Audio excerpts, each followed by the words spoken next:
Greetings. Happy Friday. Welcome to the Steve Deace Show here live and on demand on BlazeTV, radio, and podcast. I'm Steve Deace with Todd and Aaron McIntyre. New York talk show host Shannon Joy will be joining us here in a few minutes for the Deace Group. Good news, gentlemen. I know you were concerned about this. For some odd reason, we had... frankly, failed. I'm not really sure how else to describe it. But I did just get another Google alert. We are back in the Media Matters weekly newsletter again this weekend. Nice. Yes. So, we had a Cal Ripken Jr. like streak going there in 2023 where we were just pretty much in there every week. We had like our own section in the Media Matters newsletter. And I don't know what we've been doing wrong so far in 2024, but it has, I have found it personally disappointing. But we are back in it again this week. So what do we do right? I have no idea. I'm not going to give them the clicks to find out. It just gave me the okay. It showed up in the Google alert that we're in there. I'm not going to click on it to find out. I'm not going to raise their engagement, but I do appreciate the publicity from them nevertheless. Also appreciate our friends over at First Cup Coffee Company. They're a Christian-owned patriot coffee company that has the same values you do, while they also make a pretty hella coffee. So if you are looking for a flavor for every freedom-loving American, they're not going to sell you burnt coffee like the big box stores.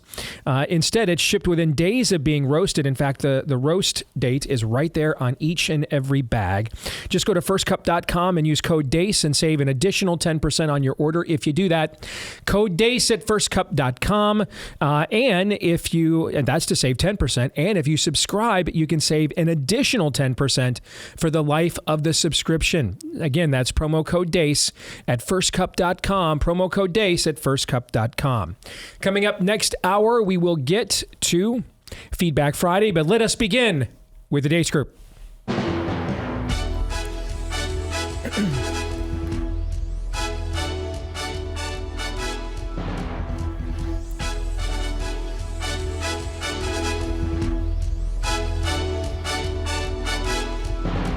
Your weekly look at the week that was begins, as it always does, with issue 1. Bleep, Lord Nefarious says.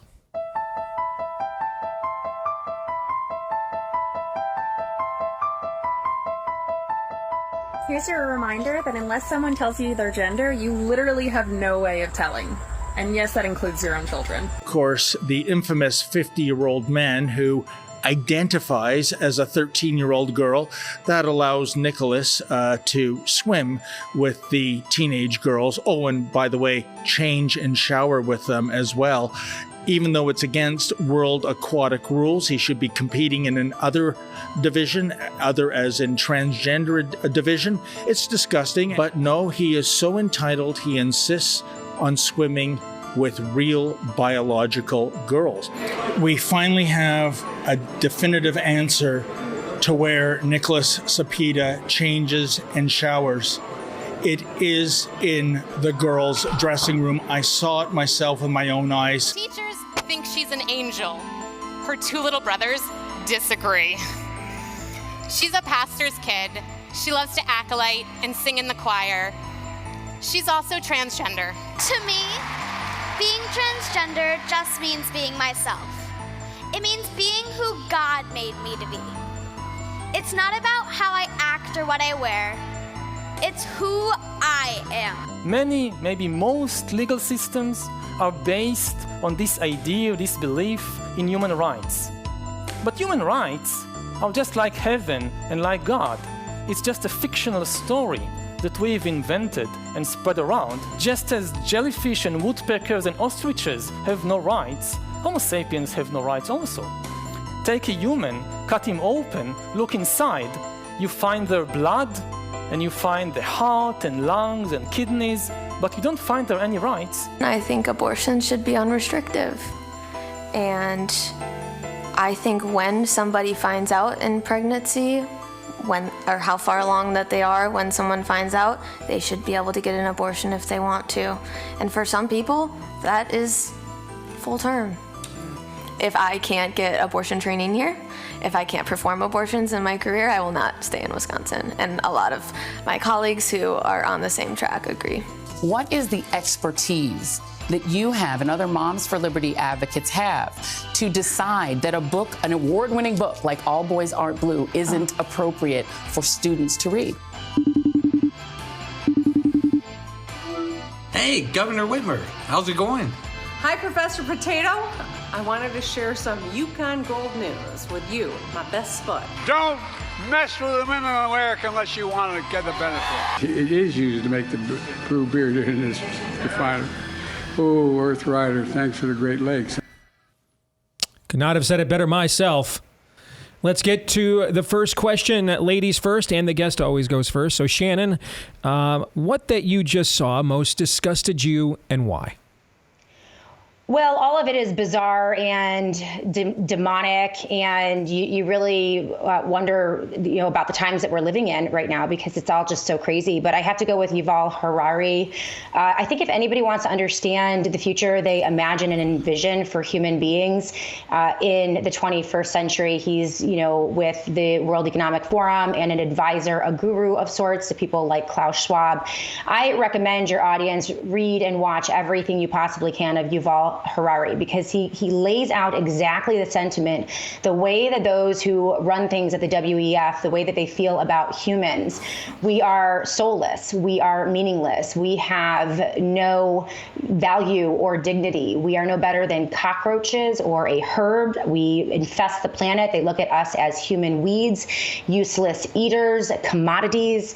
They want us corralled, controlled, and commoditized. And we are the essential component in their 21st century economy. They look at the human being as the single most valuable resource on the face of the planet, and they want to own every single one. And if people don't understand that, then you're not going to survive. And so we are the building blocks of the 21st century economy, which they see us as the experiment, the product, and the consumer. And they will do anything they want with our bodies. And so this is the sentiment that people need to understand. And sadly, it's the sentiment that the leaders of the Republican Party, the conservative movement, Con Inc., and most Republicans in elected office today have no clue about. So I'll go with Yuval Harari. Todd. Just wanted to get up and walk out, quite frankly, after that. It's the Evangelical Lutheran Church of America. And by the way, the largest evangelical Lutheran church in America is 10 minutes about 10 minutes from where we're broadcasting today, in fact. And that's one of the, if not the largest denominations. Yeah. And it just wasn't some person in isolation. Huge crowd of youth, apparently, cheering. All that weirdness up there.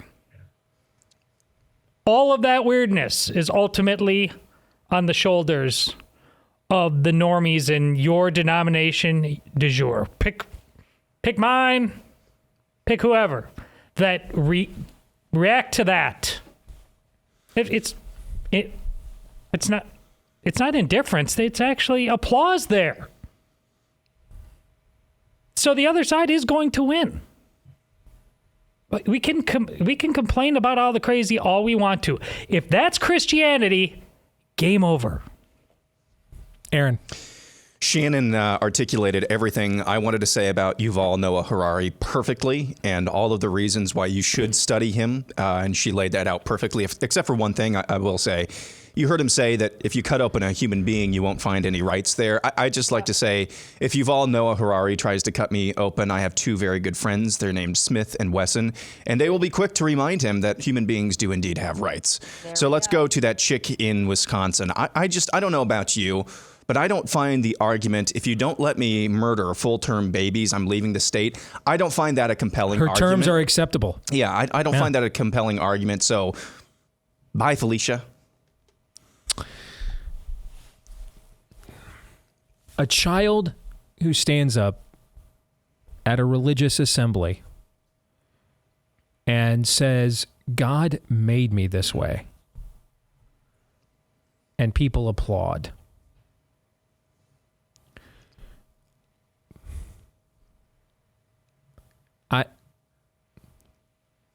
If this has permeated down to that level, meaning that we are outside of the normal enclaves of the spirit of the age that we often lament about here in quote unquote conservative media, academia,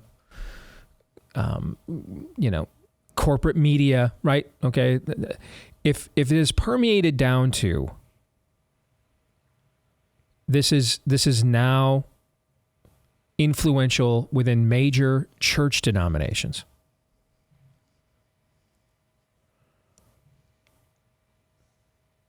How do we come back from that? What does the comeback from that look like? I'm asking. I'm not saying we can't, but I would like to know because sweet meteor of death. It seems to me this would require confrontation. Yeah. Right? This would require other denominations rebuking this, confronting it directly, not just indirectly saying, well, here's where we stand and what the Bible says, but confronting the error itself so it does not metastasize, that it would require something like that, right? It would require what we talked about in the overtime yesterday. I'm going to violate, it's my rule, so I'll violate it, that what is said in the overtime stays in the overtime, but we talked about the Anti-Defamation League essentially using government sources or feeding government sources on who should be labeled a domestic terrorist. And what did we talk about in yesterday's overtime? If that's where we are, then we need red states to say the Anti-Defamation League is a terrorist organization. I mean, it's going to require that level of confrontation. You're not going to be able to and a lot of churches that this is most of orthodoxy, what remains of it in America, this is what it is. It is proclaiming the truth alongside these lies, but never confronting them directly. Yeah. I mean, when Paul writes about the true value of circumcision and that it's really now in the New Testament, the circumcision of the heart and not the foreskin, when he writes about this to the church in Galatia, he does not do this as an abstract proposition. He does not do this as a neutral philosophical thought, but in direct conflict and confrontation with a specific group, which he calls out, by the way, and addresses. Okay, but it's directly to go after a specific group in that community who is spreading a heresy and lying to people. It was not an abstract. It wasn't a white paper. It's a letter. So here, these people are liars. Stop listening to them, and here's the truth directly. And this goes on in virtually all of his epistles. Jesus' first sermon that we record, the Sermon on the Mount. Almost every one of the statements that he gives there in that classic sermon begins with a phrase, "You have heard it said, but I say." He is directly confronting rabbinic traditions that had sprouted up since the diaspora that were extra biblical teachings. And he is specifically saying, these traditions and words of men are not canon. They are not scripture. I am the way, the truth, and the life. I will tell you what the scriptures are because I'm literally the scriptures incarnate. He is confronting it directly. When he goes to the temple, he doesn't just sit there and preach his gospel as a neutral philosophical proposition and just kind of hope that the people gathered there in the sanctuary will connect the dots on their own and know who it is or what it is he's talking about. He says, "These blind guides, this brood of vipers, beware the yeast of these people." I mean, he confronts them. Yes, he does. And so this idea that well, we just have to show people. I've heard great Bible teachers I respect say this. I don't have to focus people on counterfeits. I just need to show them the real thing. Have you guys heard stuff like this? All right. Oh, yeah. The reality is much of the scriptures is confronting counterfeits. Mm-hmm. Otherwise, people won't understand what is the real thing. And so I don't understand how we're going to get out of this just presenting our views as a theoretical alternative. You see what I'm trying to say? Yeah. Like, okay, we're going to be on this parallel track. Here's what we think. This is what we think government ought to do. This is the power we think it ought to wield. This is what we think the law is. This is where we think truth is based. And never have it intersect with the other mindset that we are up against. At the same time, by the way, they have no problems at all intersecting with us. I just don't know how that's going to work. It's not. And that's what we keep trying over and over again. We have over and over again. We have another example. It doesn't matter that's in Canada. It's happened in other countries too. A full swim meet. None of the dads, none of the moms, none of the girls themselves are standing up and saying enough.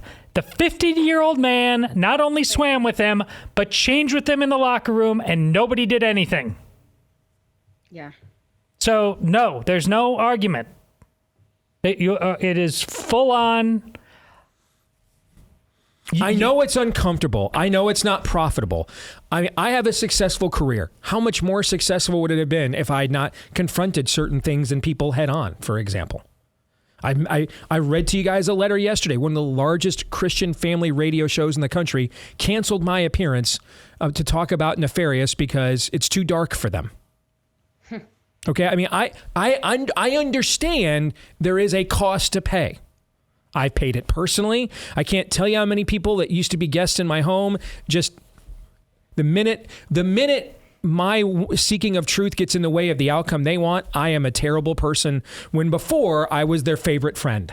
I've lived through all of this many, many times. I understand this. So I'm not saying this is not easy, but I don't understand how we don't lose without confrontation. I just don't.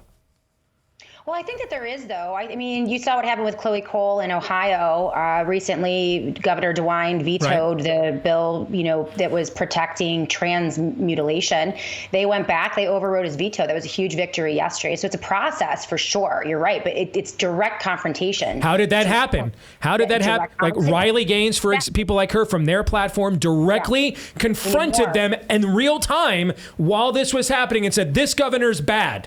This legislature needs to do what is good. This person should not have voted no. I mean, directly confronted them. Yes. Yes.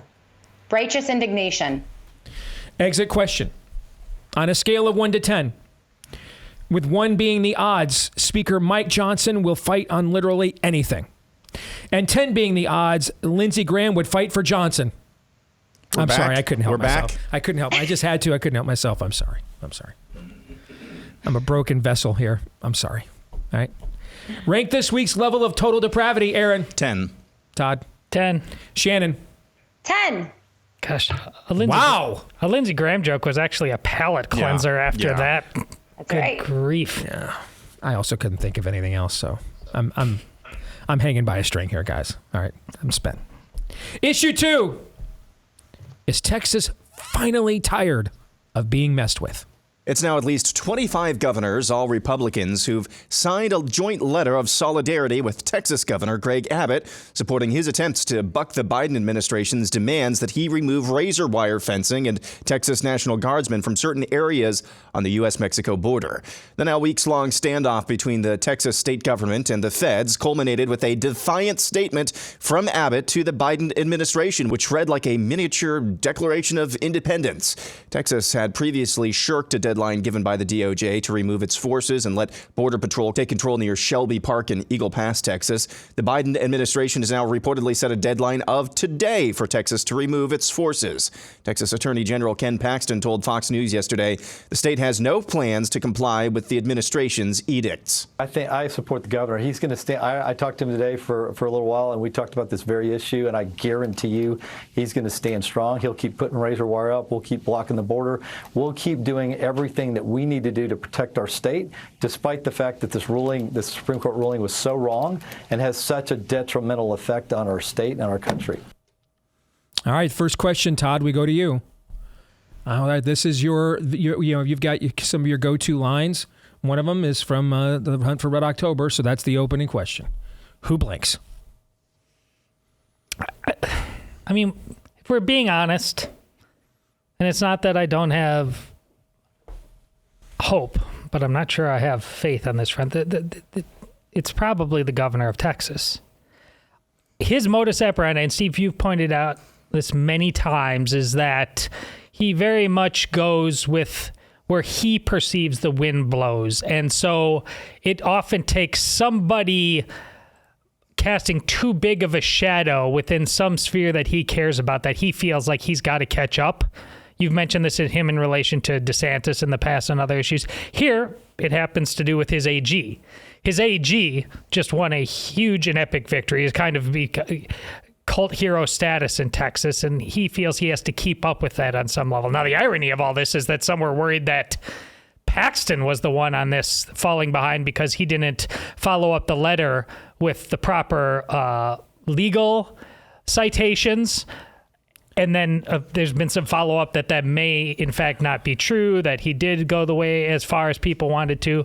On the buoys, not the razor wire. That's what I understand. So, listen, I'm rooting for it, but Abbott is not the guy. You're like, once more into the breach. He hasn't been. And the stakes of this are... There's some stuff. This doesn't just happen to be big because it's the big thing that's right in front of us now that we're talking about. This is not consequential just because it's the border issue, a sovereignty issue, but it has to do with the courts and what we think about almost any issue and who ultimately gets to determine who runs this show. So we have no real reason to believe he's actually up to how big this is. Let's game theory this out, Aaron. All right, let's say whoever is actually running the presidency on behalf of Joe Biden bows to Democrat pressure publicly to nationalize the Texas National Guard, all right, and order them to go in there and cut the wire down, okay?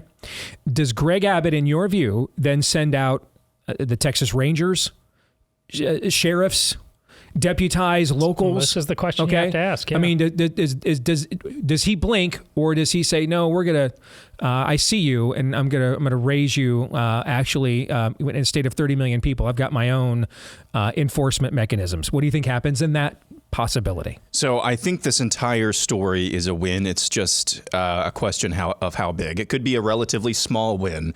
But I am of the opinion I'm going to stick to this until I see otherwise. One of Todd's phrases, the status quo is the status quo until it's not anymore. And the status quo from Abbott is that he usually does not like this type of confrontation. So I would say in your game theory, he would probably stand down in that scenario. But I think this could still be a win. It's a small victory, but I think just normalizing on the right, normalizing language and normalizing ideas about not complying with courts, not complying with illegal edicts, normalizing that on the right, normalizing that amongst the influencer wing and the most kind of right-wing supporters of all of these politicians, 25 Republican governors, normalizing that, I think, is a win. Because for most of my adult life, the judicial supremacists have been the ones who are calling the shots. Their influence is being diminished. And one thing you need to keep an eye on as well. 2-3 years ago, Governor Ron DeSantis in Florida reinstituted the Florida State Guard, not the National Guard. He reinstituted the Florida State Guard. That State Guard cannot be nationalized. It cannot be federalized, I should say. The federal government can't call up and control the State Guard in Florida. The State Guard has actually increased its size and capabilities as well. That's a good thing. And then recently, I think just this week, there's a bill that's going to be introduced in the Florida legislature. Which Ron, by the way, just is announced he supports. That he supports this bill that would allow the Florida State Guard, which cannot be federalized, to go to Texas. That's a story to keep an eye on. Shannon, my long-standing history of being in or dealing with the Republican Party, I will say this has gone further than I would have predicted 48 hours ago with the various governors and things that and people that have come on board. This does strike me, though. I'm not sure they understand that where this ultimately needs to go and maybe out over their skis. And it's a little bit like yeah, I'll meet you in the playground after school, but I'm kind of hoping the teacher shows up to break it up so the fight never takes place, right? Because let me give you another game theory. Before we even get to the Supreme Court then issues an order and will to keep an open border, and will Greg Abbott obey that order or not? Before we even get to that, Aaron actually teed up where I was going to take you next here. What happens if they want to buckle? But Florida Governor Ron DeSantis comes out publicly and says, I have signed a bill. I can move the Florida State Guard to the Texas border. What does Abbott do with that? What does Abbott do with that? Okay, what happens then when Ron DeSantis comes off the top rope and says, hey, I've got 1,500 troops ready from Florida that are ready to go in there and put that razor wire up there in defiance of Joe Biden's order? What happens? Well, this is what makes this all so interesting and absolutely delicious, because what we're seeing is the Constitution in action. We're watching separation of powers. We're watching, checks and balances. We're watching the body politic, the culture coming in and placing pressures.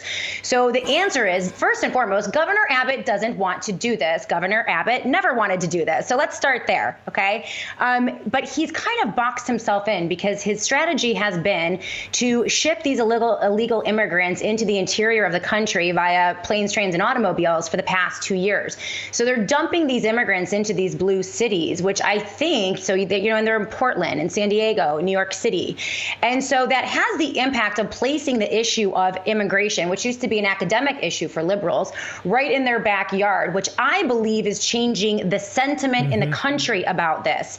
And so this is why you see Bobby Kennedy Jr. coming out before Donald Trump with a tweet in support of Governor Abbott, saying that as president, if he were elected, that Kennedy would secure the border and end this once and for all. You see former liberals like Naomi Wolf coming out before President Trump, right, and saying that the left needs to screw their head straight on the whole issue of immigration. So this issue is now it's not that Abbott wants to do this. The question is, what are all the pressure points coming in? And it's always a game of trying to get the culture to penetrate the bubble of the consultants and the operatives that are surrounding Abbott at every given moment. Or any Abbott-style Republican for that. Just fill in the blank. Yeah, exactly. So Ron DeSantis is very important in all of this, and this is why we love him as governor, and we're okay with him not being the presidential nominee, because he can do a lot of freaking damage from Florida. So when he comes out and has a viral video citing the Federalist Papers that Clay and Buck, by the way, removed Daniel Horowitz from that reference when they played it, which was so annoying. But that goes viral, 4.4 million views or 6 million views on Twitter. That has the impact of pressuring all the other red governors in the country, because then their constituents say, well, why aren't you doing that? If Ron DeSantis can do that, why don't you do it? And all of a sudden, you have a signed document with 25 red state governors now placing more pressure on Governor Abbott, who doesn't want to do this, right? So, but all of this is good. It's healthy. The battle in this scenario. 30 seconds. Go ahead. Yeah. Along with Aaron, it just is a matter of how big the win. We've already won. We've won on the narrative. Well, I wish we had more time to explore an optimistic take from Shannon Joy. I'm totally thrown off. I'm beyond intrigued, but we are up against a hard break. So let's get to the exit question on a scale of 1 to 10, with 1 being how many brothers be flipping to vote Trump because Tim Carlton Scott is his running mate, and 10 being the odds Tim Scott is engaged to his beard. How confident are you we will ever truly secure the southern border? Aaron. 3. Todd. 2. Shannon. 5. What the hell is going on here? What the hell is wrong with these people? So bad. Well, you don't understand. When I give you guys a 10, I'm super excited. That means it's gotten so bad that we're finally going to hit rock. I'm just waiting for rock bottom. I mean, I'm like, let's go. I was thinking about a 5, actually, like a 50-50, but... I think it is 50-50, because I agree that with Shannon that Greg Abbott has boxed himself in, but I think Joe Biden or whoever is running the regime, they boxed themselves in too. Both sides are kind of, I think both sides are kind of hoping the teacher comes out here at the playground and breaks up the fight. Okay. But the problem is now with what DeSantis and others are doing, you've got another country heard from now saying, no, I think this fight needs to happen. I hope the teachers, we the people, and they say, let them fight. All right, we'll come back and we'll continue the Deace Group in a moment.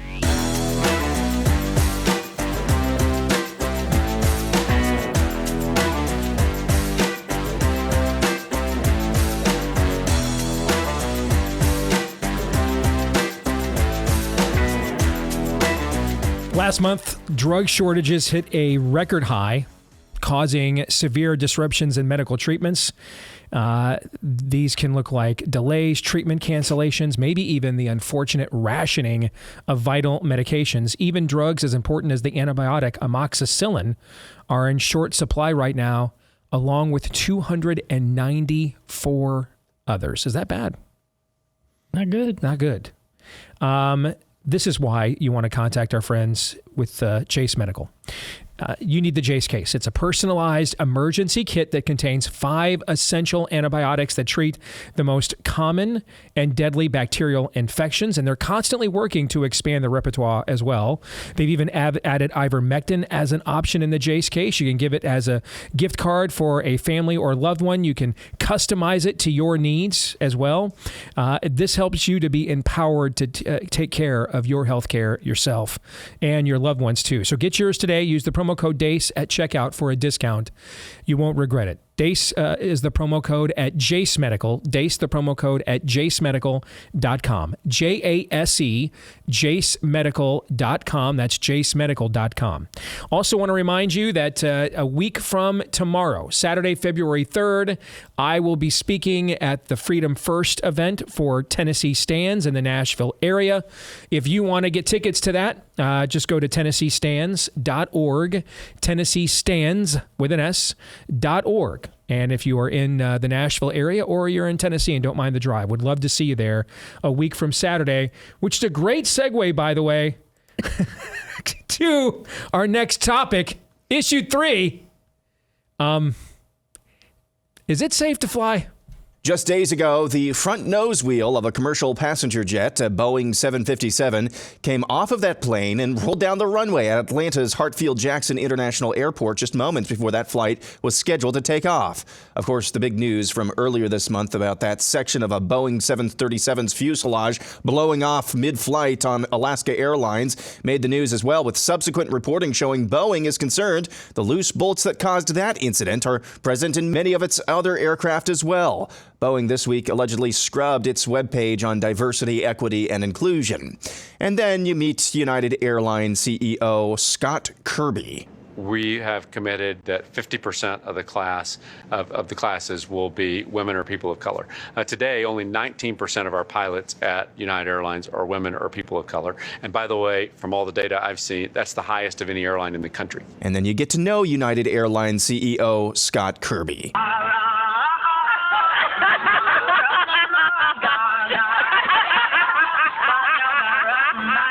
For those of you listening, he's also a drag queen. What the hell is going on in the airline industry?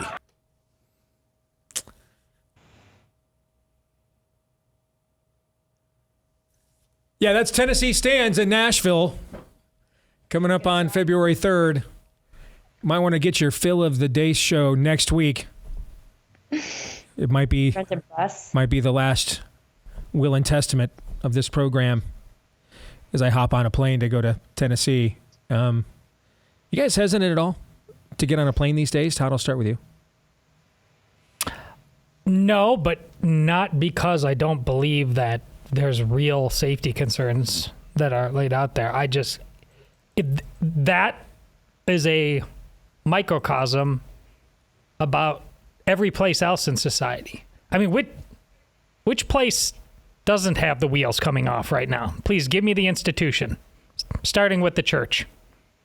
It's just the price of doing business these days. It's chaos everywhere. There's one institution that doesn't have its wheels coming off. It's dudes fighting with lightsabers in the backyard. That's exhibit number 1, Aaron. By the way, I just saw this clip. Oklahoma Governor Kevin Stittnow also saying that he would be willing to send Oklahoma's guard to Texas. Woohoo. Okay, so I got a buddy in the Iowa National Guard. He texted me last night. He says, I'm starting to hear a few rumblings. Yeah, I kind of wonder, we're going to get back to this topic, but frankly, given I've got to get on a plane in 1 week from today, it's making me nervous. But we've got to close the loop on the conversation we just had. Fair? We have to.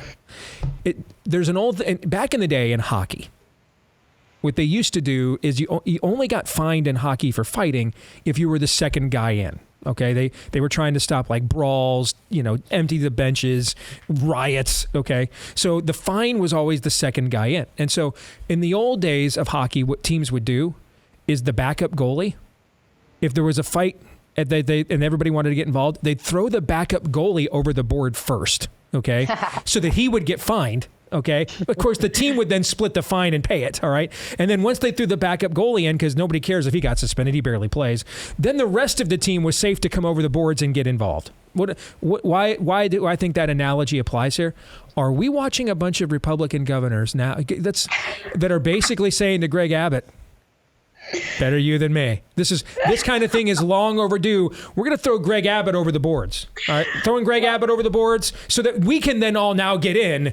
Okay, you know what I'm trying to say? That he is being used as a political ghetto pass here, a human shield, essentially. Yeah, you got it. Great job, Greg. Let's go ahead and put the pressure on you even all the more. Let's box you in all the more, so you take all the political heat for this, and we look like the heroes backing you up. Is that happening here? If it is, he's earned that. Oh, of course he has. So sure he has. But I don't know. But this needs to be sustainable way beyond whatever. What are we on? Day 3? I mean, well, we're on year 3 of this. But yes. This is what my frame of reference for this is right now, and believe it or not, I've still never seen it. Right now, I'm watching Band of Brothers. I can't believe I've never seen it, but I never had. I think it's because when it came out, I was just starting to have kids and had gotten married. But like, they actually interview the guys at the time, because this was 2001. Guys from Easy Company were, men in their late 70s and in their 80s.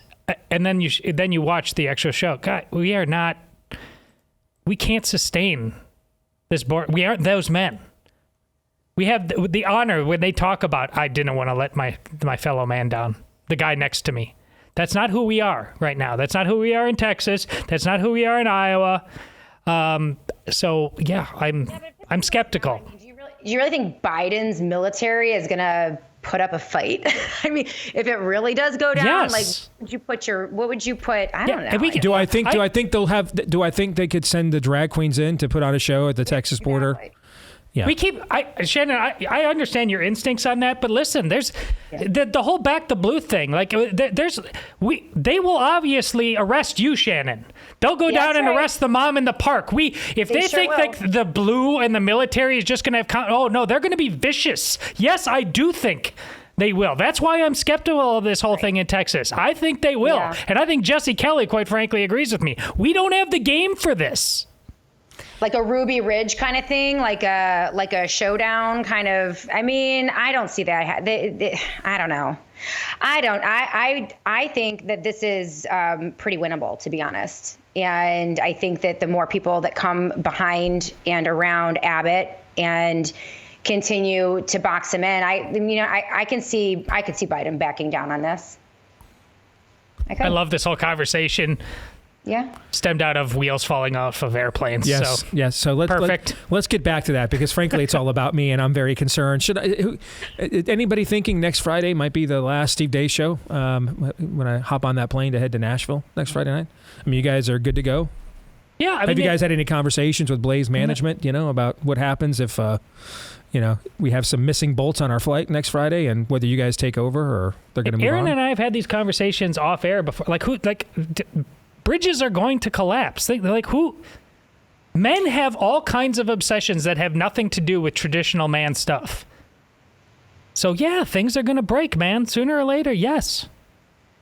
That wasn't the answer I tend to think. I mean, my propaganda is up on this one. My propaganda is way up, because you see all of these stories that they're pushing out. I mean, it just has all the hallmarks of a psyop to me, especially when you look at some of the media that I've seen. There's a billboard campaign right outside of my house, this massive billboard, like right down the road from me. And it's about air tourism killing the planet and destroying the sustainability goal And New York Times has this headline out, this is just a couple days ago, the no jet set, they're giving up flying to save the planet. And then if you look at the agenda items for the Great Resetters and you look at all of this cumulatively, they want us to eat the bugs. They want us in the 15-minute cities. They want us to, they would much rather we voluntarily stop flying than like really try to shut it down. So I think that there are definitely issues with pilots who've been double, triple, quadruple jabbed and they have a shortage of pilots right now. And I'm sure infrastructure wise, there are issues as well. But I mean, the people on the airplanes, they don't want their planes to go down. You know what I mean? Like they don't want airplanes crashing. So this to me looks more like a fear porn psyop than it does a really huge problem. But you know what? Let me tell you, if they down a few planes and they have a couple plane crashes, well, then that would be a really effective psyop to get people to stop from flying. So, but what are the odds that that's going to happen to you, Steve? That not very high. I think you're going to be fine. I mean, how about the odds of getting a deadly bacterial infection of strange and unknown origin? Maybe those odds, Aaron? Maybe you want to charter a bus. Yeah, okay. I had similar thoughts to what Shannon just articulated earlier this week. And so I don't think that's crazy at all. And I don't, as Todd said, that I took off non-seriously, but to go back and analyze that seriously, the wheels are coming off of basically every institution. We're watching the cloud pivoting of basically every single institution. We're just going to overload it with bull. Okay, we're just going to overload every single institution with bull and watch it collapse and implode so we can rebuild it in our own image. That's what I think could be happening here. Accidentally, intentionally, I don't know. I will say it's been a long time. I think over a decade well over a decade since we had a major air disaster in the United States. Push for DEI and the fact that we're overdue, and that could end in a bad place. 12% of the U.S. population is black. 19% of their pilots are black. Is that what he said, right, in the clip? Or women. Or black or women. Okay, so we don't know what percentage of them are black. Okay.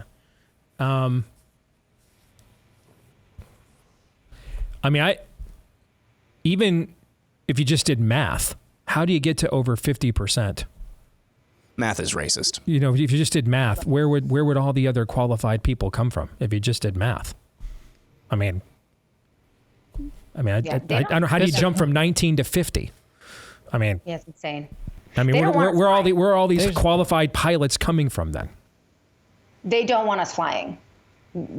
Little people don't fly. We're well down this road. It's crazy, quite frankly, when female firefighters, female cops even, quite frankly. But we've been doing this for a while. We just keep pushing this. And I'm with Shannon on the Psyop end of things, but let's flip the Psyop on the other end. Are we sure if a plane crash, big plane crash, went down right now, the media would even cover it? How about that for a Psyop? Depends on who's on the plane. Right. Yeah. What's the agenda? Yeah, who's on the plane? Who's on the plane? Straight up. Who's on it? Yeah. Exit question. If your opinion of the commercial flying experience in America were an ABBA song, which ABBA song would it be? A, Take a Chance on Me, B, Waterloo, or C, The Winner Takes All? Aaron. A. Shannon. A. Yeah. So this could be my last week next week. Could be it. That could be all. Charter a bus, dude. Come on. Just be done with it. All right, let's get to our kicker topic. All right, so Dusty Deaver is the state legislator in Oklahoma that is making a lot of waves because he's attempting to ban all porn and sexting outside of a married couple in the state. Make it a crime, okay? So, if you had the power to ban one thing in your state, what would it be and why? Quickly, Shannon. I'd ban the Department of Education and the Department of Health. Okay. Those are good ones. You bet. Oh, the same thing. I was going to say public schools. Gone. Yeah. Reset. I want to reset as many people's mainframes as possible. Public schools. Yeah. Aaron. What Dusty Deavers is doing. I want to thank Todd. I know right now that we are going to be in next week's Media Matters weekly newsletter. Thank you. Based on what you just said right there. Thank you. I need to be clear. Banning I don't all want to public ban schools. We're going to make it, brother. Thank you. That'll be 2 in a row. I don't want to ban what Dusty Devers is doing. I want to ban what he is trying to ban. Yeah, I think we got that, but thank you for clarifying just in case. Ban Dusty Devers. Okay, no, all right. Predictions. All right, Todd, go. I don't think this is a stretch, but I either one of the front runners for president of the United States will either not be alive or be incapacitated by the time we get to November of this year. One of them. I mean, honestly, if he wasn't the president and you pulled Joe Biden over, and before you gave him a breathalyzer and just started asking him questions, would you think that he's sober? You see what I'm saying? And this is going to be this is going to be insane. One of these guys is just. I think they're going to break. Buckle up. 285 days, brother. I know. 285 more days. Aaron. The Lions will actually win this weekend on a late interception, game-sealing interception. The Chiefs will keep it close until the very end. And I think, is it Justin Tucker, the kicker for the Ravens? He'll hit a long field goal as time expires. Don't give me hope. I hate you. I've already accepted the L. I've already accepted that we're getting an L. All right, do not do that. Shannon, go. I think some of the immunity shields are going to go down in 2024. There are a bunch of different lawsuits, different angles being worked right now for the pharmaceutical companies for the COVID-19 vaccines. So I think we're going to see a couple of them tackled and taken down. I think they could too. I mean, I asked the Florida governor about this earlier this week on the show. Depending on what your grand jury comes back with, would you have a claim against the feds? I mean, if you can't go after the manufacturers, the feds pushed this, they mandated it. Would you have a claim of some form of malfeasance or fraud against them as a state, right? Sure. My prediction is Jim Harbaugh's first draft pick with the LA Chargers is going to be Georgia tight end Brock Bowers. What? It's the most Harbaugh thing he could do. No, his first draft pick is a tight end. This is the most Deace. Like, what? This is the prediction? This is my prediction. Yeah, this is what I got. Yeah. God, I've got to diversify your portfolio. I am going to risk friend. my life getting on a plane. I'm going to risk my life for America getting on a plane 1 week from today. Don't you step to me, Erzin. I'm laying it on the line. Okay? That's because you're going to get on being drugged up by bizarre predictions of future draft. Something. And then we're going to have a lightsaber fight when we land. Thank you, Shannon. Thanks, guys. Thank you. We'll come back. It'll be Feedback Friday when we do. Stay tuned.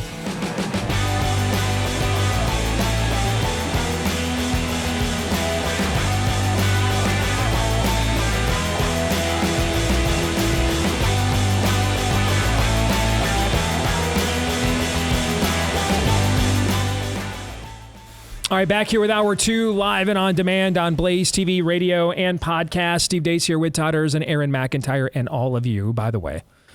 Many of you in the inbox are commenting on this shirt. I just want to make sure everybody understands that it is officially Joseph A. Bank, where I purchased this shirt, officially lists the color as canary. All right?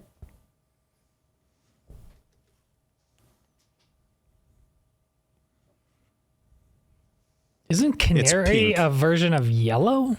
Yeah, that's what I thought. That's what it said on the tag. Canary. Okay.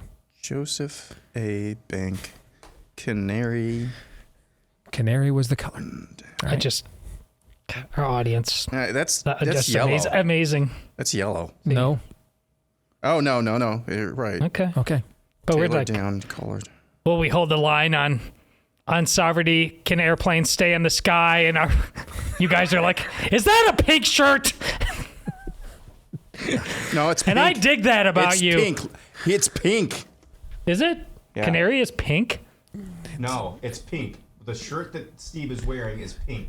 I purchased this shirt myself. And on the tag it said there's canary. It said canary on the tag. You buried the lead. Okay. Does anything really matter other than you said I purchased it myself? Does this look like Steve's shirt? It's from their 1905 collection, which I don't know what that means. I don't know if these shirts are that old. I don't know what that means. Okay, but it's pink. But it said canary on the tag. So I'm wearing a canary shirt. It's on clearance for $20. That's a pretty good deal. That is for Joseph A. Baker, pretty good deal. On a canary shirt, that's a really good deal. The dude code is basically meaningless at this point. It's just it's a non-starter on every level. Let us know what you think about what we think by emailing the show, steve@stevedeace.com. That's DEACE. Like us on Facebook, Me, We, and Gab. You can follow me at Steve Deace Show on Twitter, Getter, Instagram, and TikTok. And you can also, if you are a podcast listener, please leave us a 5-star review if you like us. Thanks to you if you already have. And then hit subscribe, or if you're on iTunes, follow. And that way, every time we do a new show, it shows up in your feed every single time. And thank you to all of you that have done that too. This part of the show brought to you by our friends over at Patriot Mobile. For a decade now, they have been on the cutting edge of building the parallel economy as America's only American mobile phone company. Patriot Mobile offers dependable nationwide coverage, giving you the ability to access all 3 major networks, which means you get the same coverage you've become accustomed to without funding your enemies. When you switch to Patriot Mobile, you know that you are switching to a company that shares your values, but also does a terrific job with their 100% U.S.-based customer service team, and they will help you find the best plan that fits your family's needs. So just go to patriotmobile.com/Steve today. Use the offer code Steve when you make the switch, and you'll get a free activation when you do that. You can keep your phone, keep your number, upgrade to a new phone, change your number, whatever you want to do. patriotmobile.com/Steve, patriotmobile.com/Steve, or call them at 972-PATRIOT. Are we ready for some Feedback Friday? Is it smoked? All right. This first one is. Okay. It is, yes. And this is a sad story that I've just, a variation of this email I have received, I can't tell you how many times the last couple of years. And I just feel as if I need to keep resetting it so that we don't forget. Because it's pretty clear a lot of people want to. Sherry Vaughn writes, I was listening to your show. I'm about a week behind, and I'm at the part where you mentioned the people who thanked you for keeping them from getting the jab, but are now telling you to stop criticizing Trump's role with the jab. I hope you never back down. I never planned to get that jab, no matter what, even before I heard you speak out against it. Our daughter was 13 when that thing came out. I was never going to let her get that either at that age. It was too soon. We had no idea the long-term effects. At the time, I said, not now. Let's see what happens with it a few years out. Well, it didn't take a few years. My parents were very upset with me for not getting it. We live in Texas. They're just outside of Seattle. They vote Democrat religiously. While they profess to be Christians, and I hope they truly are, I was raised going to church, just not the denomination that they switched to. And go to their very liberal Lutheran church every week. My mom makes Rachel Maddow her idol. Anything Rachel Maddow says is true. When my dad retired at the age of 78, he just started watching all things on MSNBC and PBS with my mom all day long. They asked me, aren't you afraid you will die without the shot? And I'm not loving my neighbor, which I'm supposed to do as a Christian. Well, I am a Christian in a very conservative Lutheran church. I study scripture, and I know my day of death is already determined by God. All I can do is live each day for him until then. In the summer of 2020, my dad was diagnosed with kidney cancer at the age of 80. I still wouldn't get the shot, even though I was told I couldn't go to see him. My brother's girlfriend got the initial shot just so they could fly up and see my dad. My brother's also very liberal. His girlfriend not as much, but wanted to please my brother. My other brother and his wife refused to get the shot, but because they are the only ones who live within a 2-hour drive of my parents, as long as they wore masks and sat outside to talk, they could go to see them. Because of the rabid belief in this shot, my dad drove him and my mom to all his treatments. My mom doesn't drive much anymore, and not in the city, but I think she may have driven them home once when he was feeling particularly weak. This is a scary thought, to be honest. What she's saying is he didn't want anybody on jab driving him. All because they didn't trust who would pick them up to drive them to be jabbed. My dad, filled with so much anger with blaming Republicans for everything, not realizing how his precious shot was rushed through by Trump, stopped speaking to me months before he died. He called me from his literal deathbed to say goodbye and say he loves me. But there was no remorse, no apology. Just a call like any other in the past, except for knowing it was the last time we would speak. He died on Christmas Eve. I was able to fly up to his funeral, and my mom just said once she wished I had just gotten the shot for myself and our family. I made peace and forgave my dad in the time he stopped speaking to me. So when he died, I was at peace, but I have never backed down or regretted my stance against this shot. Last comment before I end this long story. A coworker whose husband is 70 was just diagnosed with autoimmune disease that affects his balance and speech. The doctor actually told him it was a result of the poison poke. So, Steve, I hope you never back down. I know you won't, but I wanted you to know there are so many of us who feel exactly the same way, whether from your influence or from our own suspicions about it. Thank you, from Sherry Vaughn.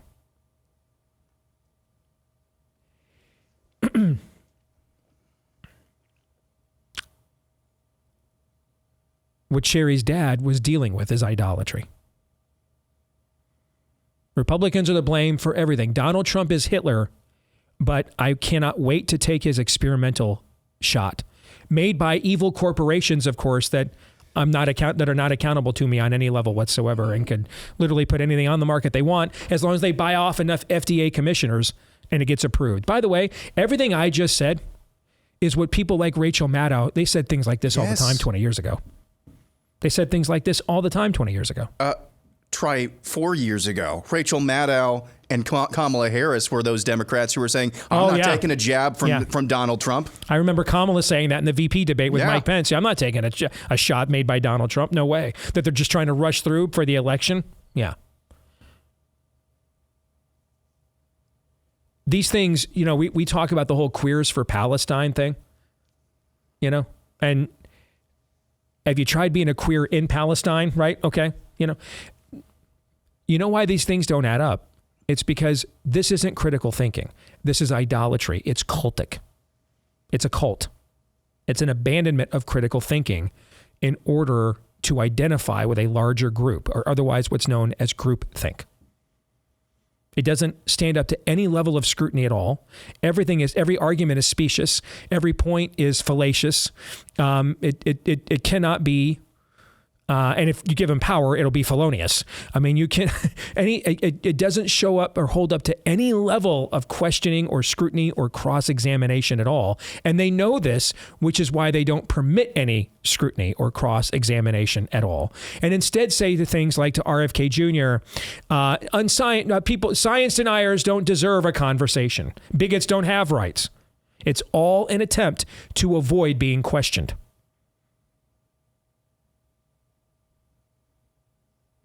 These are things cults do. This is a cult.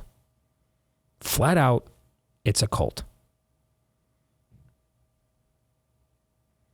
And this is a tragic story, but one that I will tell you has played out in my inbox. I cannot tell you how many times I have received a variation of this story in the last couple of years. And we have a decent sized audience, man, but we're not Ben Shapiro, Dan Bongino, Glenn Beck, Mark Levin. We're not anywhere close to those shows. I can't even imagine how many of these emails those people have gotten. But this drama and tragedy, people permanently separated, can't see their grandkids. Here's a pretty good rule of thumb. If whether or not to receive a medical treatment or to deploy any form of medical protection like a mask, if we can determine who people voted for on the basis of whether or not to accept those medical treatments or behaviors, they're not medical. That I can promise you. They may be a lot of things. They're not medical. Oh, well. When someone has an open cut, we don't determine who people voted for whether or not there's a Band-Aid on it. We determine whether they're a moron or not. That's what we determine. They may be many things, but they're not medical.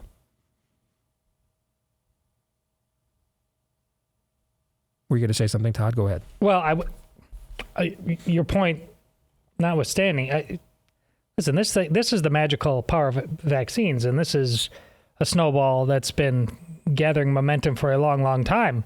It was just on this show this week when you're interviewing Ron DeSantis. And what was his biggest regret, his lamentation?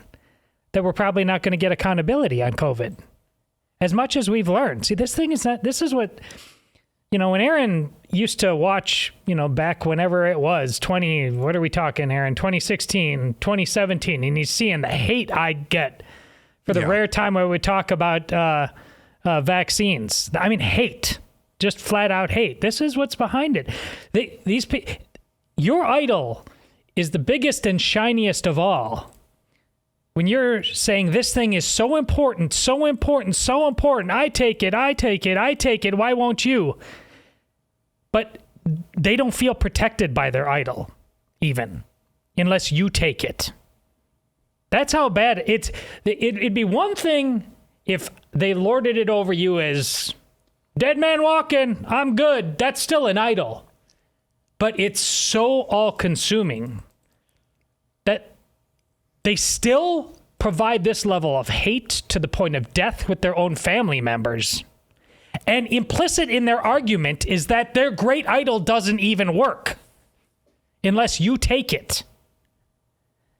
And Republicans, we know this. It's the only product ever whose failure was blamed on the people who didn't purchase it or use it. This is the lament of Ron DeSantis.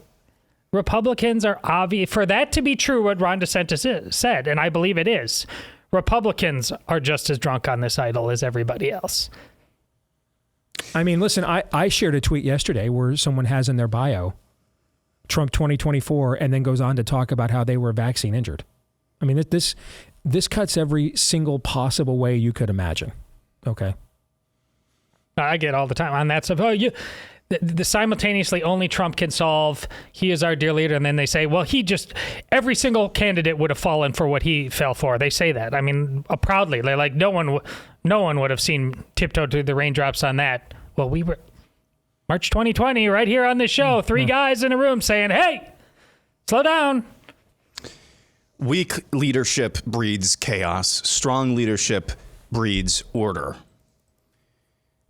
And it is an undisputable fact of sociology, of human history, in my opinion, that whatever you incentivize, you get more of. Yep. Whatever you disincentivize, you get more of.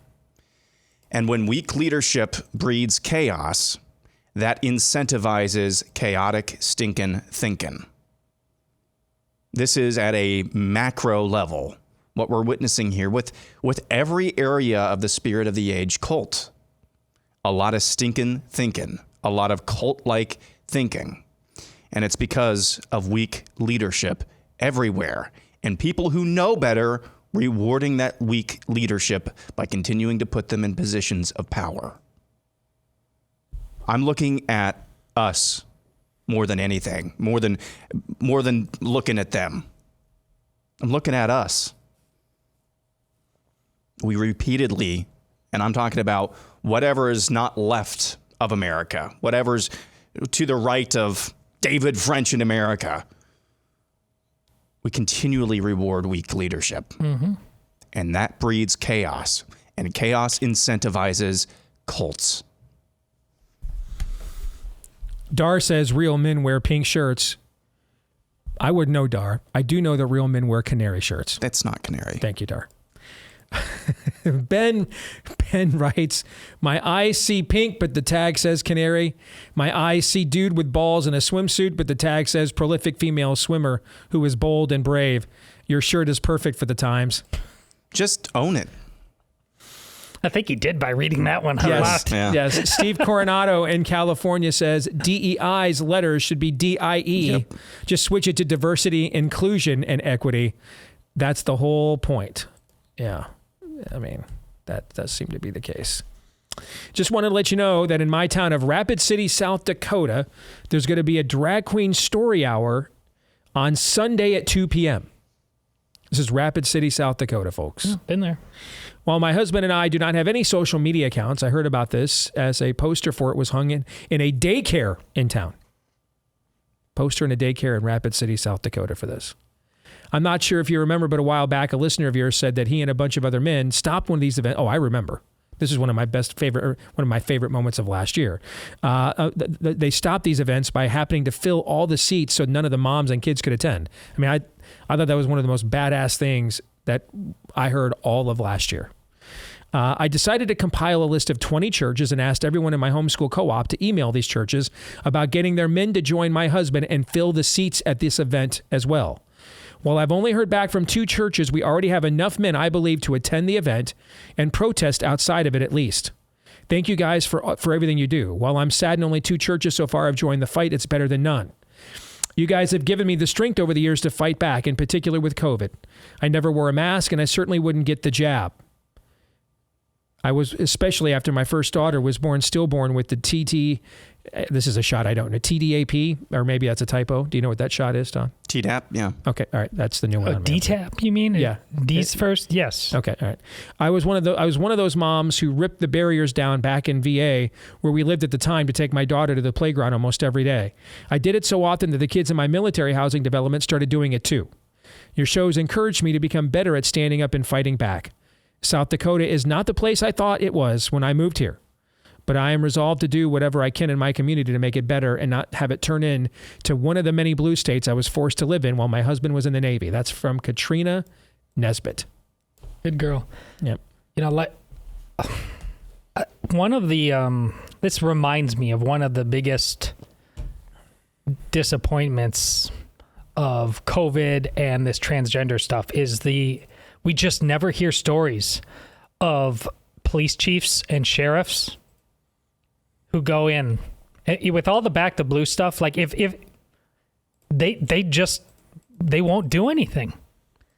I'm here to charge you with contributing to delinquency of a minor. They'll arrest Everyone you. Everyone here is charged and arrested. They'll arrest you if you protest it. Remember, we ran more than a year ago, the cops arresting a kid who is reading the Bible. Yeah. Who's in our police forces? It's so disappointing that sheriffs and police chiefs just do not simply say, if I didn't get into this work for this, what the hell am I doing here? Am I just a meter maid? Is this all I'm for? Every now and then I get emails from people who, and hey, we can take it too far for sure. Okay. But, that we push too hard on people in our audience doing something. This isn't a theoretical exercise. I mean, if we're not going to give you information and encouragement that is worthy of acting on, then we're wasting your time. Number one, we are a waste of time. We have essentially reduced this format to what Todd refers to as sports broism. It's just the stakes are higher, but these are just teams. It's just, it's background. It's something to fill the void when you're doing the work in the yard, heading home in a traffic jam from work. I mean, you're bored at your kid's little league game or piano recital or ballet recital. Okay, I mean, this is just filler. Despite the fact we're talking about things a hell of a lot more important than who wins the 2 conference championship games in the NFL on Sunday.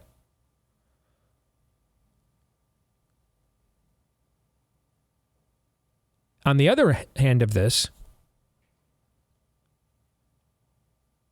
if you're not willing to act on the stuff we tell you, if it's true, and do your own homework to verify it. If you're not willing to act on that stuff, though, then you're the filler. You're wasting your own time. I mean, what is the point in listening to content like this and getting all fired up about meaningful things and then doing nothing about them? Honestly, it'd be a better use of your time to just be comfortably numb. You'd be better off being a sports bro. None of that stuff really matters in the grand scheme of things. None of it does. So in that case, if we're going to talk about serious stuff and then not do anything about it, then what's the point of the entire conversation? That's the worst of both worlds. Now you're more informed about the evil we're up against and just don't care.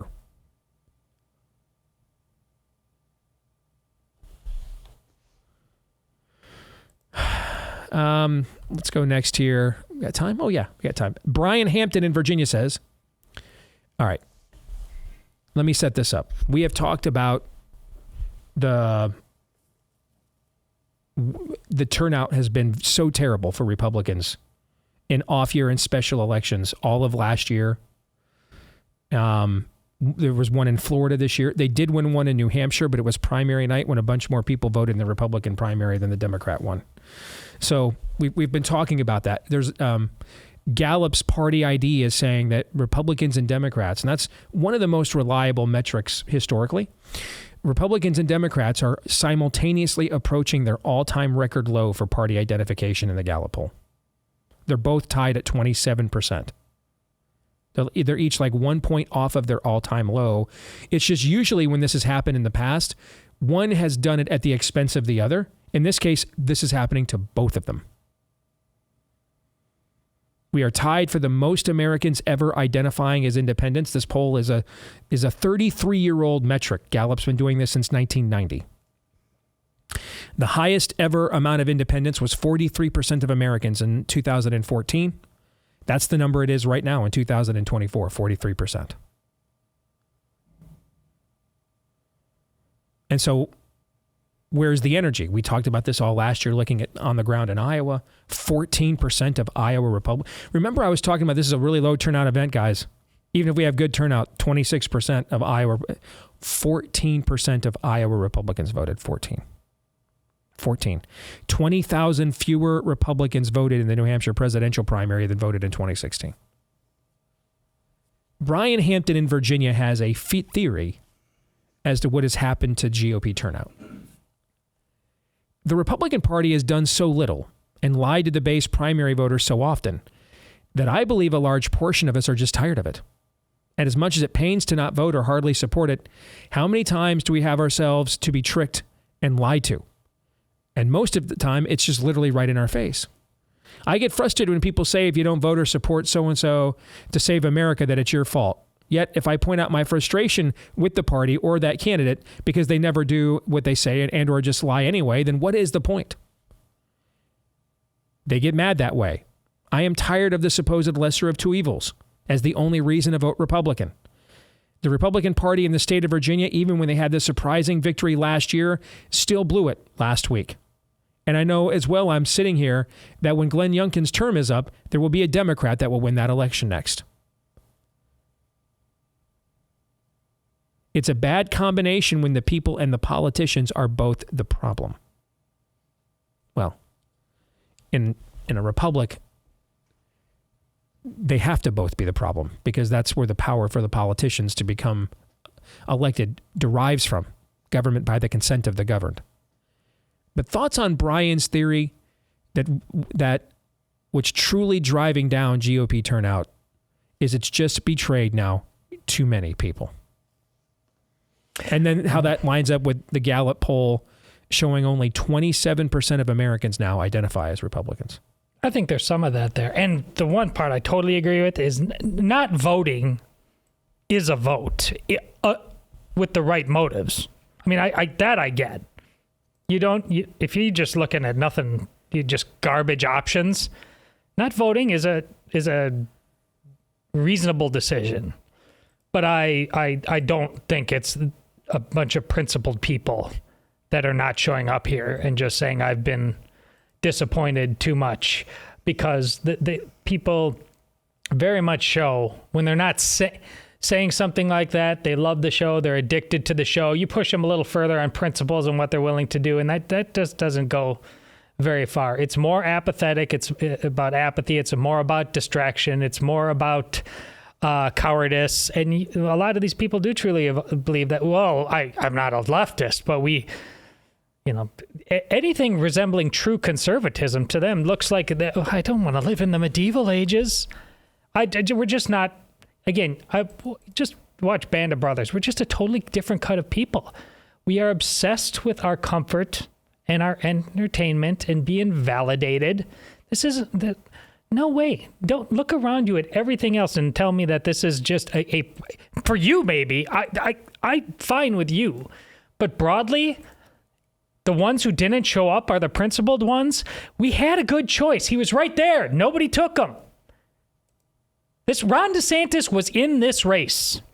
It's not his fault that a bunch of garbage came before him. And if you aren't willing to finally eat the steak when it's put in front of you, that's a you problem. That email, that theory is just basically describing drain circling. That's how I kind of heard it. GOP voters have been stabbed in the back so often, so they're apathetic. They've depressed their own base, basically. They've depressed their own base, but yet GOP voters continue to elect the people who stabbed them in the back. And is it because they're not given good options, or is it because they're not demanding good options? It's just a drain circling. That's what we're describing here. It's what our whole country is basically doing right now. I've said a couple of times in the past, our entire country right now, right and left, is just grifting off the fumes of the generations that built this country. And it's a testament to them that we're able to do it in such comfort and such opulence, really. But that's what we're describing here. But I would say, I mean, this gets real dark real quick. God can always work in amazing ways when we don't expect him to. He's given you the tools to plow your own row, to do things with your own platform, no matter how large it is. When enough people understand that and stop trying to rely on other people to do what they are called to do in their own lives, their own families, things can change real fast. That's what we're not just rearranging the deck chairs on the Titanic on this show. We're trying to call out people in their own lives to do what needs to be done, whatever that is. And you know it best, probably, if you're listening to this. When enough people in our country wake up to that reality, things can change real fast. But I think these conversations about the chicken or egg drain circling conversation, they're just not really, I'll just say all the answers are bad. All the answers are bad. All the commentary is bad. You can't live in a nation and say, I really do believe in we the people. Yeah, that's good stuff there. And then honestly have the opinion you have. You can't. I just don't trust the system. You are the system. You are. We are the system. That is true. We are. That's what government by the consent of the governed means. We'll come back. More Feedback Friday next.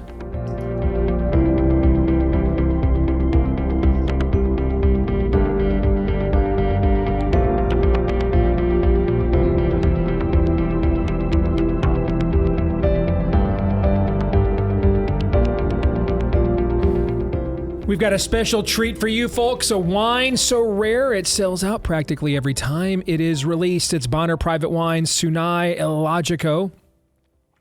It comes from deep in the Calaki Valley in Argentina. That's an altitude of about 9,000 feet. It makes it the third highest vineyard in the world.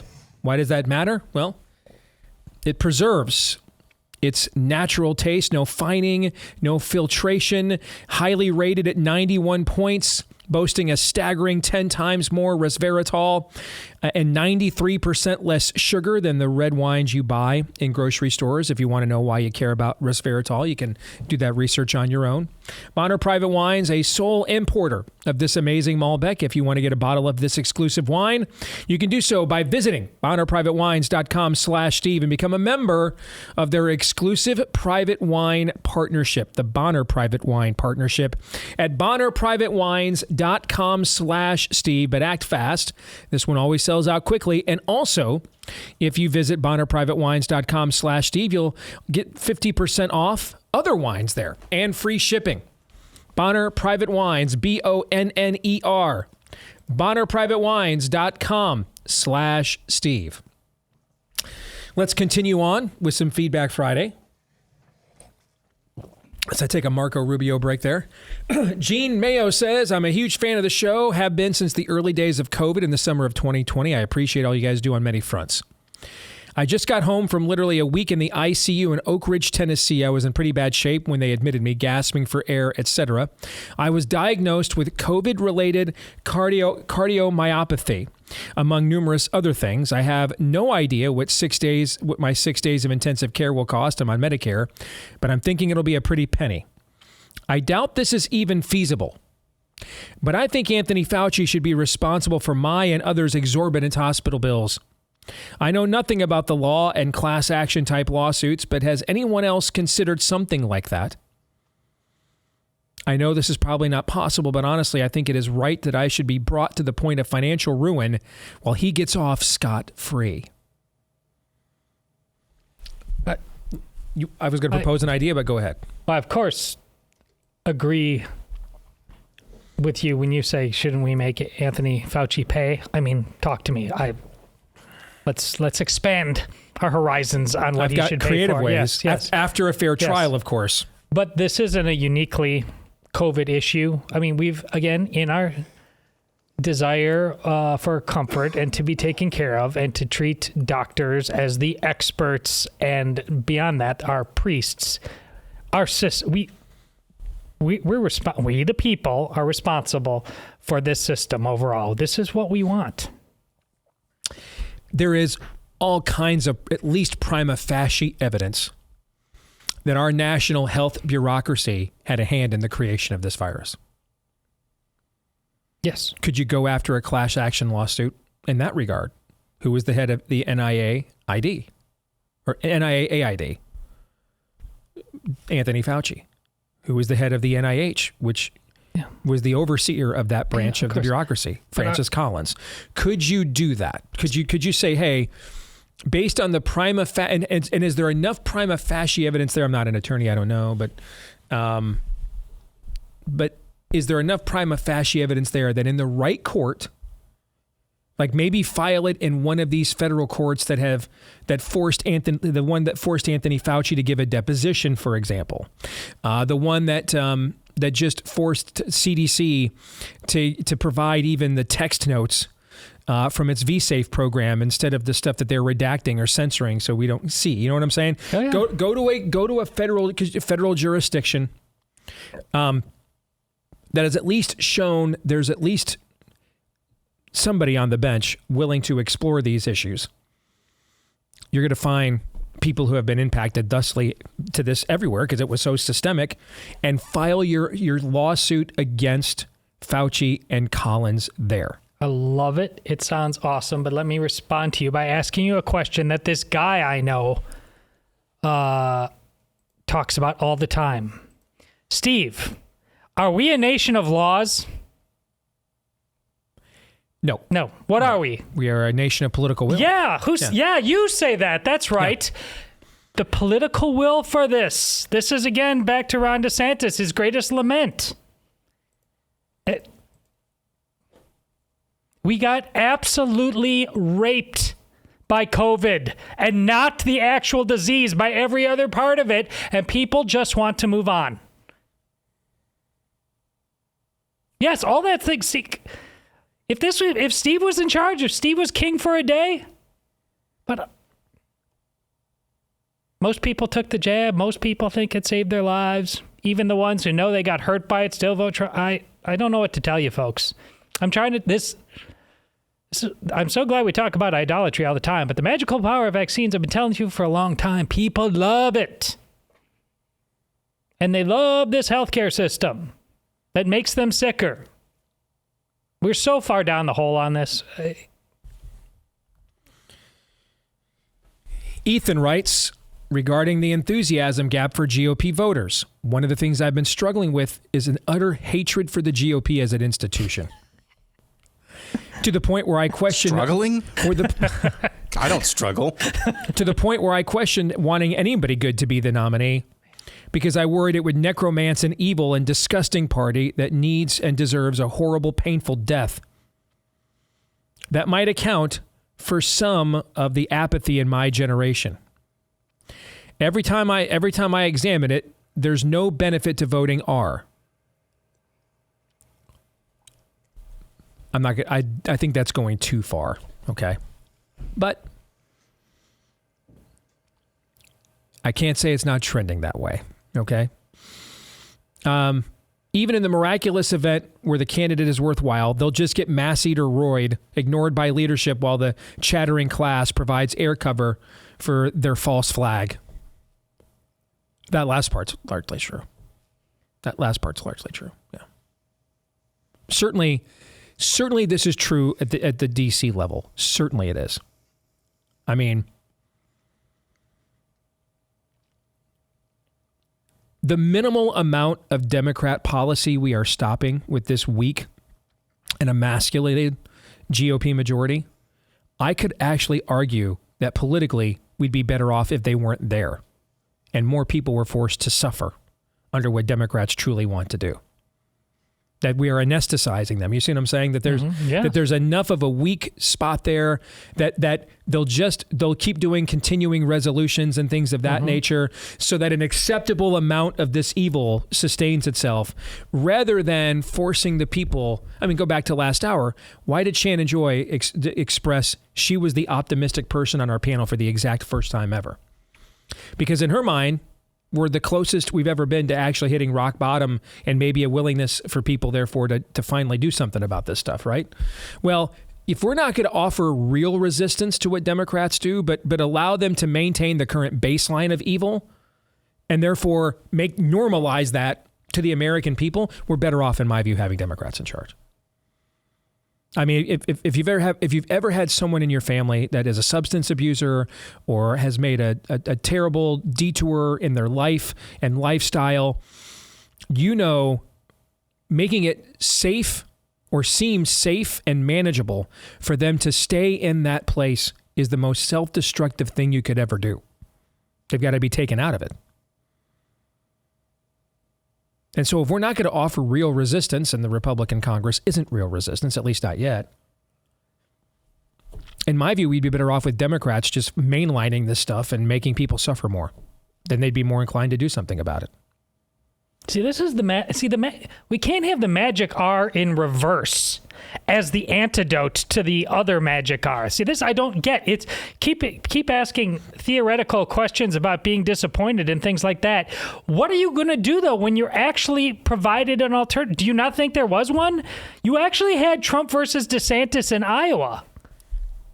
And this is what you came up with. I put the blame on the people who actually did show up and actually chose nonsense when they actually had a healthy alternative. I think you're going way too far in the other direction. You still believe in the shadow magic R now. It still has a hold over you. Are you we the people or not? Aaron, what do you think? I think we're we the consumers. Yeah. That's kind of what we are. And I don't know how to follow that up from you, Todd. But it's clear, just to reset what you said, Steve, people just have not suffered enough. It's that old kind of cycle that you see bandied about. Strong men create good times create weak men, men create hard times, hard times create strong men. We are still at the weak men creating hard times. We've not yet gotten to the hard times yet for far too many people. And that's what hopefully it would take. And I don't want to say hopefully as in I'm hoping for hard times. No, the collateral damage of that is going to be probably it's going to be hard to quantify the collateral damage from people who are legitimately trying to, build their own lives. The collateral damage is going to be a bitch. It is. But that's what I can't see any other way of us going. The only way out is through. It's the great episode from Andor. Steve, have you watched that show yet? No, I did just finish Ahsoka though, and it was surprisingly good. It started slow, but got good at the end. But that episode where they bust out of the prison, sorry for spoiling this a little bit, one way out. The only way out of this prison is one way, is busting out. So I don't see a way of creating the inflection point that I talked about earlier without legitimately hard times where people just say, enough, we cannot live like this. I don't see another way. I wish it were not so, but I just don't see another way. And if you watch our show all the time, I guess I'm sure there are many non-Christians who do watch your show, but at least if you're a Christian, and neither one you said, when you're in your deathbed and you didn't act in the name of good or against evil. And if your excuse is, those Republicans are just so disappointing, that's not going to cut it. I don't even know why we have to say it at this point, but I guess we do. It's not going to be your get out of jail free card.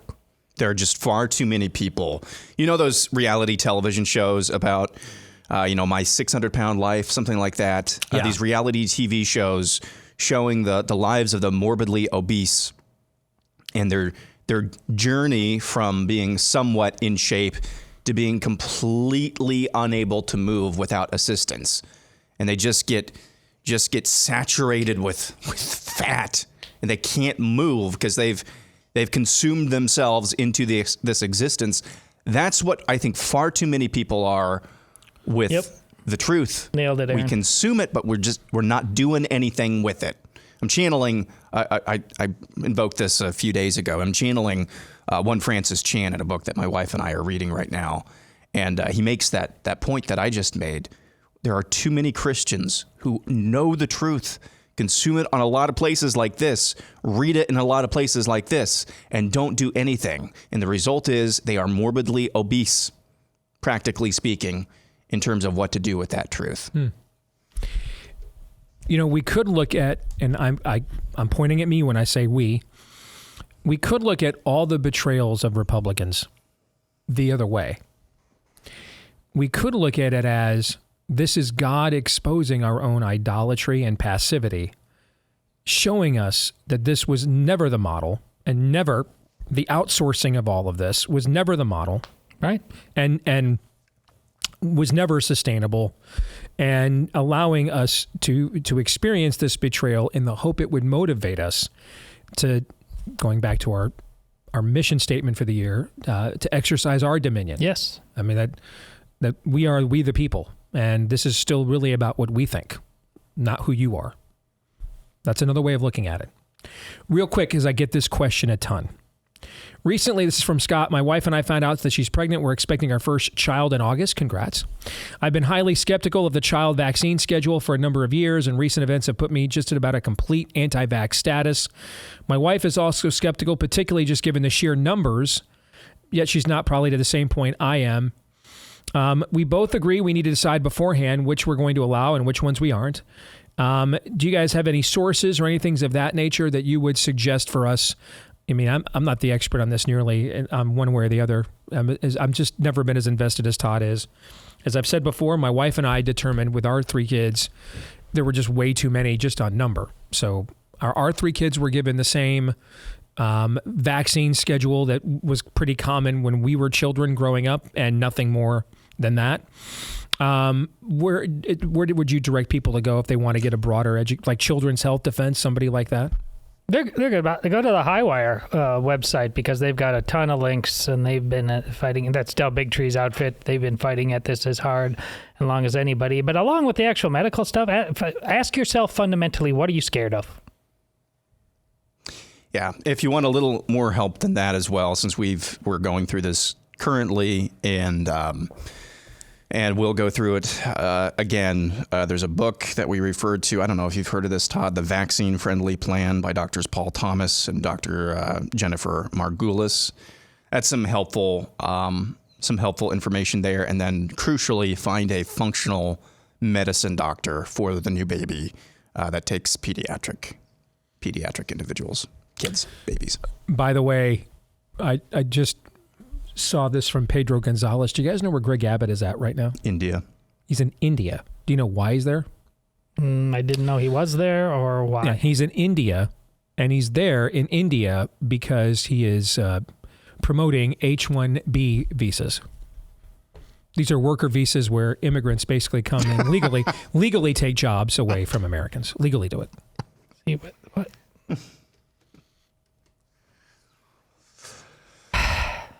The timing of that is just I gave this it is the most GOP thing of all time, maybe. I gave this thing working out as a 2. I'd like to amend my 2 to sub-negative integers.